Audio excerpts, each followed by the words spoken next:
Pittsburgh, the United Electrical, Radio and Machine Workers of America endorsed Bernie Sanders on Monday, offering one of the few endorsements by a national union as Democratic presidential candidates continue to court labor's support.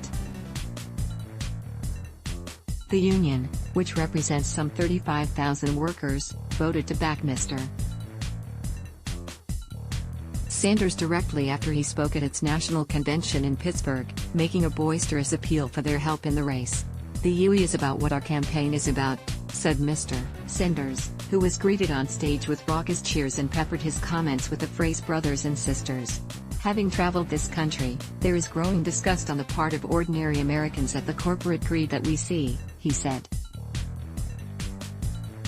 "That greed is an illness, it is an addiction.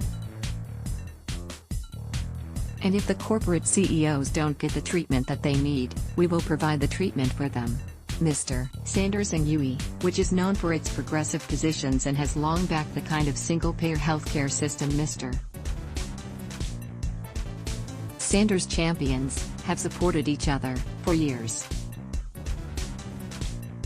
In February, just days after entering the 2020 race, the Vermont senator backed striking workers represented by UE at a locomotive plant in Erie, Pennsylvania. A local leader for the union spoke at Mr.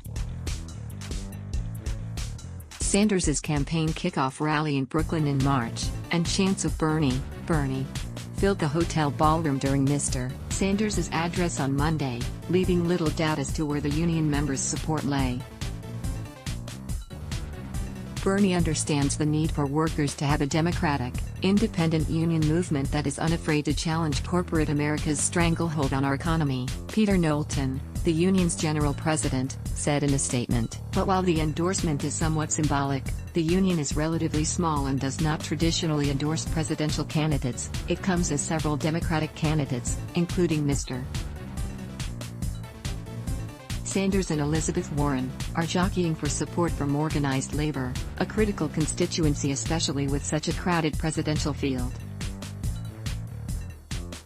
And it follows a flurry of activity from the Sanders campaign to aggressively affirm its on-the-ground support for workers, including a rally on Sunday in Louisville with striking AT&T workers. Last week, Mr. Sanders also released an ambitious plan that included setting a goal of doubling union membership in his first term as president.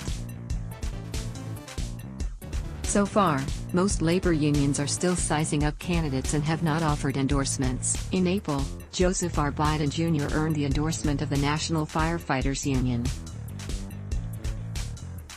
And in June, the 40,000-member New York Hotel and Motel Trades Council endorsed its hometown candidate, Mayor Bill de Blasio. Still, the UE endorsement could amp up the pressure on other candidates who are also seeking organized labor's support.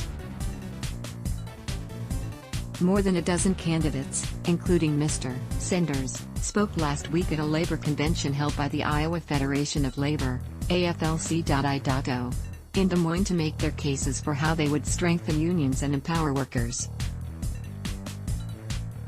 More coverage of Democratic candidates and unions. Bernie Sanders sets a goal, double union membership in 4 years. August 21, 2019 as Biden woos labor, Trump uses Twitter barrage to stake his own claim. May 1, 2019 Biden, now the frontrunner, gives first speech as 2020 candidate. April 29, 2019 Let's block ads.